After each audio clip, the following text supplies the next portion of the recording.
start off by recapping week 14 of the 2024 NFL season. And I gotta say, it was a strange week for my picks because I did go over 500 in the money line, went 8-5. Obviously, that Bengals win last night against Dallas kind of saved us there. 7-6 week wouldn't have looked as good as 8-5. I am now 139-69 on the year, picking games flat out with no spread. You guys also know every week I pick 5 games, I pick the spread. I call them Brandon's best bets. Well, last week, for the first time in the 4-year history of Brandon's best bets, I took 4 underdogs: Green Bay, Cleveland, Atlanta, Chargers. Green Bay Chargers hit. Cleveland and Atlanta obviously did not. I also took Arizona as a favorite. Yeah, as I texted my cousin who's a Seahawks fan, I am done doubting the Seattle Seahawks. Maybe it's because the Seahawks have beaten the brakes off my Eagles so many times. I don't remember the last time we beat Seattle. Maybe it's the fact that Geno Smith is in a division with Brock Purdy, Matthew Stafford, Kyler Murray. Maybe it's Mike Macdonald as a rookie head coach in a division with Kyle Shanahan and Sean McVay. For whatever reason, I never bought into Seattle, and here they are right now, in my estimation, in prime position to win the NFC West. But speaking of coaching, let me start off with yes, it worked out. The Lions were able to kick a game winning field goal, 34-31. Detroit beats Green Bay.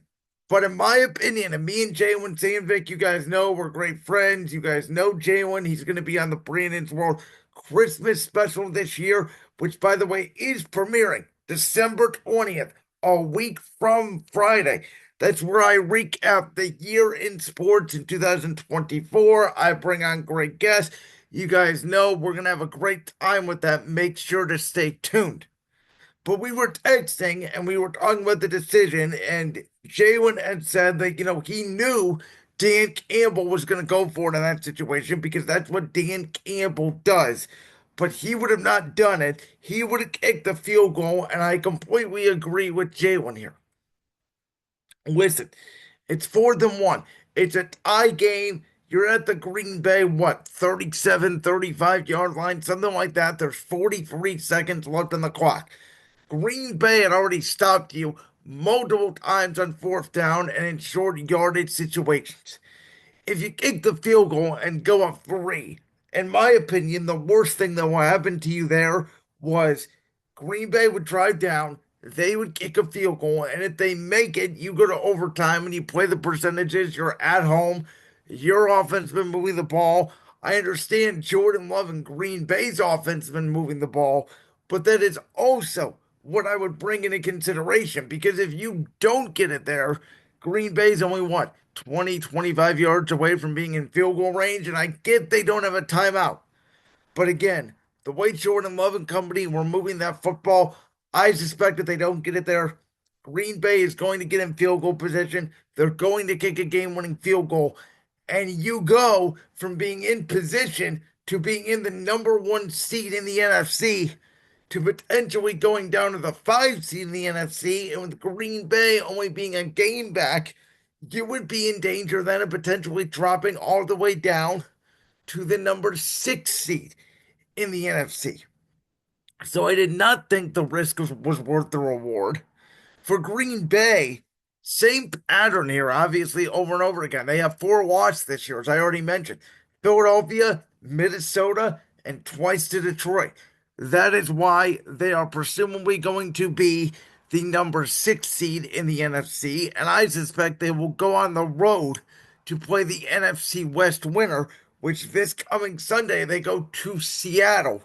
That could be a preview of a first round wild card matchup, which may help Green Bay going in there to Seattle and then potentially having to go back there. They've also played the Rams this year. They have played San Francisco and they did destroy Arizona at home. So Green Bay is going to have experience with those teams and obviously those other teams, vice versa. Jordan Love and Josh Jacobs, another terrific second half. But again, the story of this game was not just how efficient the Lions offense was outside of the interception thrown by Jared Goff, but that ballsy decision by Dan Campbell, which worked out this time against the Packers. I'm not sure it works out the next time. My Philadelphia Eagles have played Jordan Love, Lamar Jackson, Joe Burrow, Baker Mayfield, Kirk Cousins, Matthew Stafford this year. And I'm here to say the best quarterback performance against the Eagles all year long was Bryce Young on Sunday. He was spectacular. He was surgical. He was wizardry. And every time he needed the third down conversion, I spent so much time talking about the Vic Fangio led Eagles defense, where really the Eagles are Chiefs-esque, where they are led more by their defense than their offense. Of course, they have a more explosive offense than Kansas City, but that defense has been what's leading the way for Philly.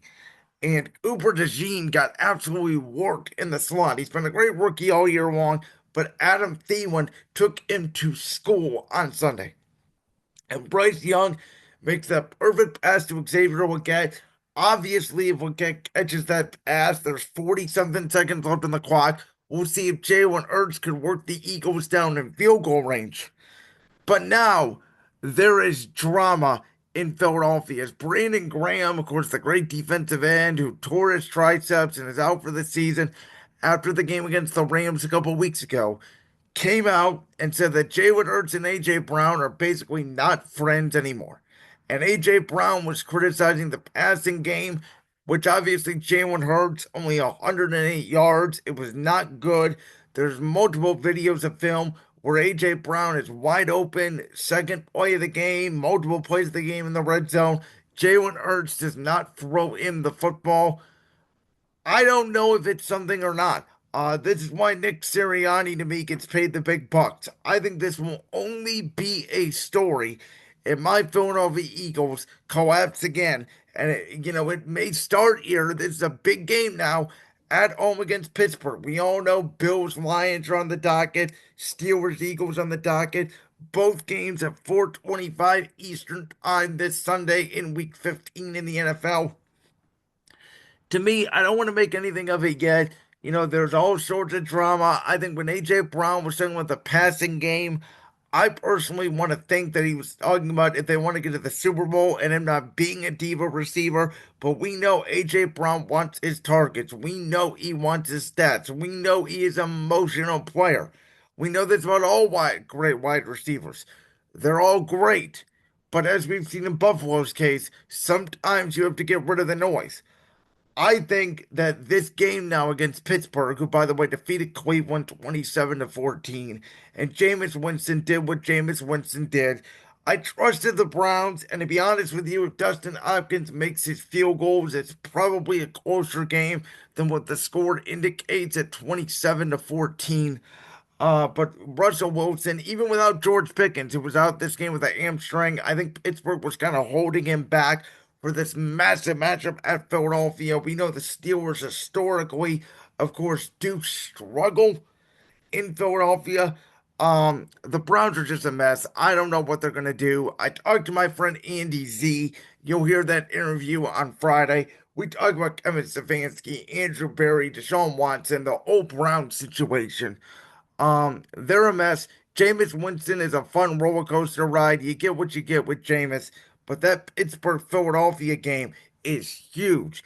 And again, I go back to this real quick. In my opinion, one of the best quarterback performances all week long was Bryce Young. He was incredible. And that benching by Dave Canales since he's been back, Carolina has been in every game. You can make an argument they should have beat both Kansas City and Philadelphia. They probably should have beat Tampa Bay as well.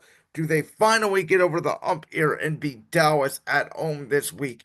We'll have to wait and see. Saints Giants, like who cares? The Giants got a blocked field goal at the end. Darren Rizzi, believe it or not, is 4-1 as interim head coach of the or excuse me, 3-1 as interim head coach of the New Orleans Saints. Who would have seen that coming? These two teams are dumpster fires. The end. Atlanta. I said I took the Falcons plus 5.5, and it was looking good. It was 21-21. Both teams were going back and forth.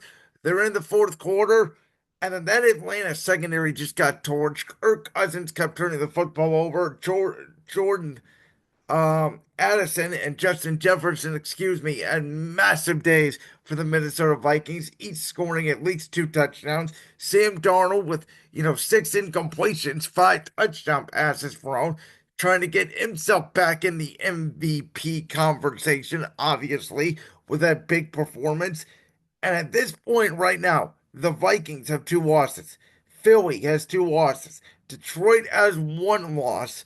But obviously, Minnesota will play Detroit in Week 18 in Detroit, which could be theoretically for the NFC North Championship. And not only that, but for the number 1 seed in the NFC. Because theoretically, if Philly finishes 15-2, Detroit finishes 15-2, Minnesota finishes 15-2, the Vikings would have the first round bye in the NFC playoffs, which would be a remarkable story. I knew going into the year the offense talent they had, the defense was the biggest question with Brian Flores. They have turned it on over the last month. And for Atlanta, listen, I said when they gave Kirk Cousins that 4-year deal, then they went out and they traded Michael Penix eighth overall. We all thought it was crazy when it first happened, but the next day I came out on this show and I said I think Atlanta made the right decision sleeping on it overnight because I don't know how many years of Kirk Cousins you're going to get of him coming off his torn Achilles. To me, it turns out you got 13 games. And I thought Atlanta was going to wipe away this division this year. I thought Tampa would take a little bit of a step back, losing Dave Canales to Carolina. I did not think Carolina and New Orleans could compete with either of the 2 other teams in the division. I thought Atlanta would win, 10 or 11 games, and they were 6-3. And their over under was 9.5, and I bet the over, and I was looking real good. Now, all of a sudden, Atlanta has to win out for that over under to hit. Incredible. Vegas put up a good fight, but in the end, Baker Mayfield throws a couple of touchdown passes. Tampa Bay puts away Vegas 28-13. And again, the Bucks at one point were 4-6. They had lost Mike Evans, they had lost Chris Godwin, they had lost a ton of close games. Atlanta was 6-3. They were humming. They had swept Tampa Bay, so they essentially had a 4-game lead in the loss column on the Buccaneers. And today, as we sit in week 14 going into week 15, the Tampa Bay Buccaneers are your leader in the NFC South. Incredible. Jacksonville beat Tennessee in maybe one of the worst games I had ever watched. Jaguars obviously winning this game here 10-6. Listen, I said going into it, I'm going to pick the Jags because I think Mac Jones can throw a touchdown pass and Will Levis cannot. And Tank Bigsby got in the end zone, and that's it. Ball game. Who cares? Both these teams stink.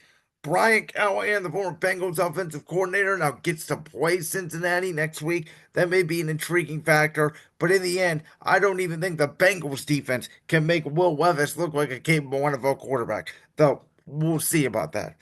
The Jets did what the Jets did, right? Aaron Rodgers hits Garrett Wilson with 50 seconds left, though Garrett Wilson stupidly goes out of bounds on a fourth down play, saving Miami 40 seconds of time in a 23-23 ball game where the Jets had been winning the whole game.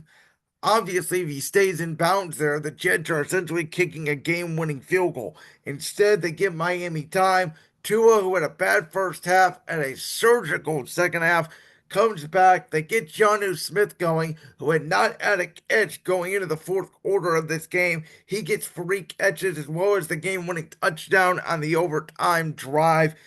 And the Dolphins, listen, I said the Dolphins have to win out. And if they do, there's a possibility here that they could sneak in over Denver in that 7th wild card spot. And the Chargers losing to Kansas City also helps Miami's cause. But I don't know if they're going to be able to go to New York and win. I don't know if they're going to be able to go to Cleveland and win. I get those are 2 bad teams, but against the Miami Dolphins going out in the cold, they also do have San Francisco coming up as well. So keep that in mind. I thought it was a big pivotal win for the Dolphins. Classic Jets, who need a complete reset on the franchise. New head coach, new general manager, and a new quarterback. But good win there for the Dolphins. Yeah, Thomas Brown is not getting the head coaching job of the Chicago Bears. Listen, I said, no matter what we thought about Matt Eberflus, and he was a terrible head coach, the Bears' defense was undeniably good under Eberflus. They quit against the Niners. That game wasn't even close. San Francisco outscored Chicago 310 to 4 yards in the first half of that ball game. They ran them over. They took out their anger, losing to Green Bay and Buffalo in that snowstorm on Chicago. Now the season gets really interesting because the Rams, who won that incredible shootout, and how great is Josh Allen, just adding to his MVP conversation, in my opinion. And I think with that 6 touchdown performance, Josh Allen has put himself in post position number one to be the MVP of the National Football League this season. And he doesn't have the Madden curse on him anymore. That was last year. Um, but with the Rams winning that incredible shootout, Cooper Kupp and Puka Nacua, especially, what a great grab by Puka Nacua that was early in the game on the sideline. And then obviously the game winning touchdown essentially on the screen pass. Buffalo does get it in, but they had to use a timeout on the failed attempt of the bobsled, which is their version, obviously, of the Philly special. So the Rams win, the Niners win, and also Seattle won. And again, this was one of my misses in best bets. Seattle just took apart Arizona. And Arizona, again, they were sitting pretty. They had about a game and a half lead on the Rams in Seattle in that NFC West. And amazingly, Seattle was 4-5. They were at San Francisco. They were getting worked in that game by the Niners. Then Nick Bosa goes down. We haven't seen Nick Bosa since for San Francisco.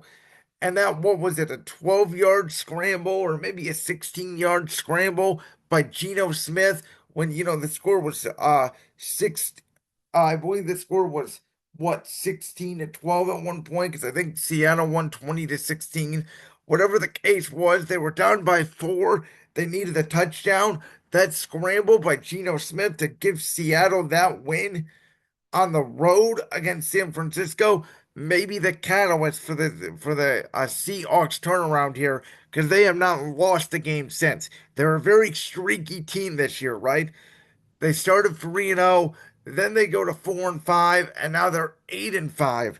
But now, in my opinion, as I said at the start of the show, I'm done down in Seattle. Maybe it's Mike Macdonald against two great head coaches. Maybe it's the fact Geno Smith is in a division with those great quarterbacks.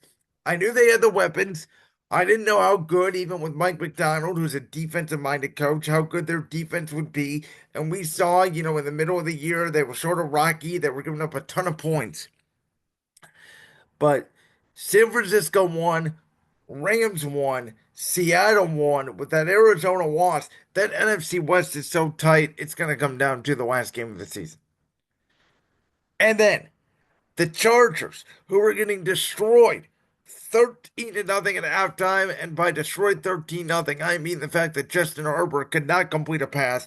And without Wayne McConkey, the Chargers barely had any weapons on offense. They were also missing the great running back J.K. Dobbins. They stormed back. Stone Smart and Josh Palmer and Quentin Johnson and Gus Edwards and the cast of characters they do have won by some beautiful passes by Justin Herbert. The Chargers are winning 17-16. They had just kicked a go-ahead field goal with 4 minutes left in the game. And at that point, I had said, if I'm the Chargers, I'm going to use a Madden reference here. I run commit every play.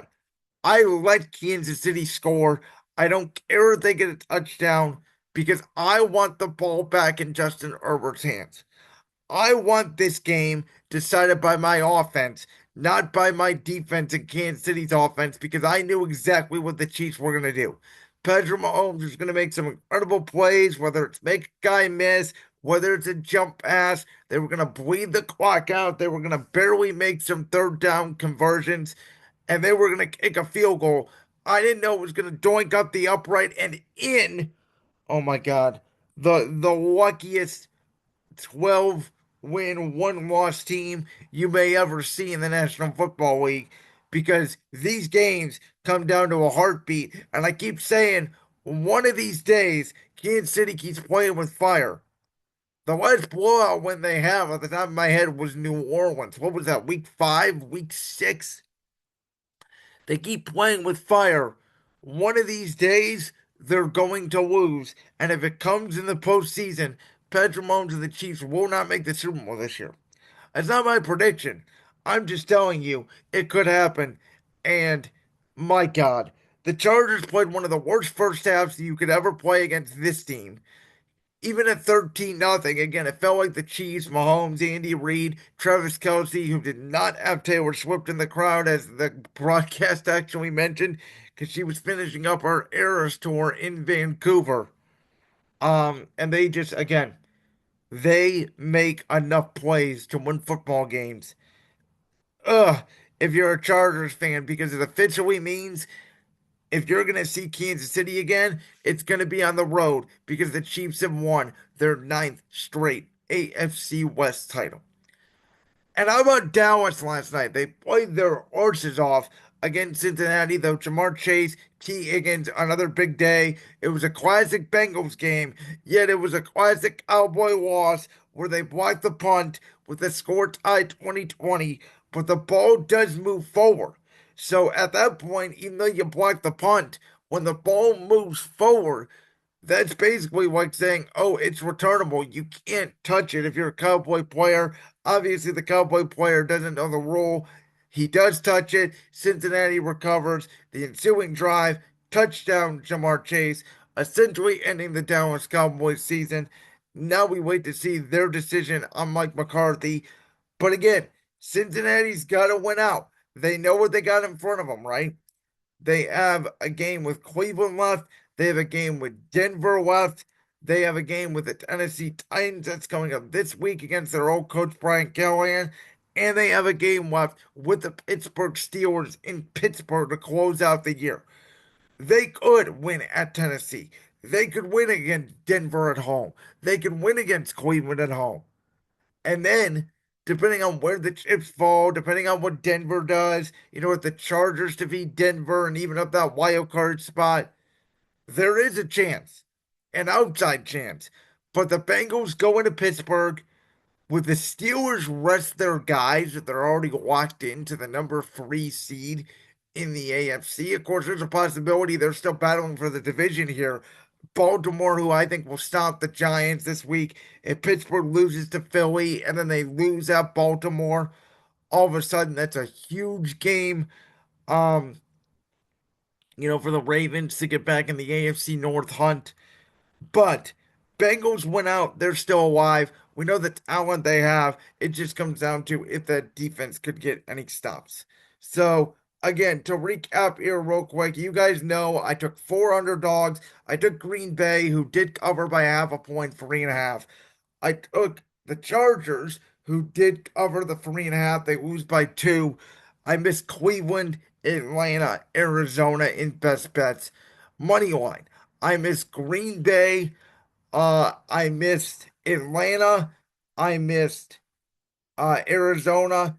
And I missed Buffalo as well as the Chargers. I had them over the Rams. So that is my Week 14, 2024 NFL recap.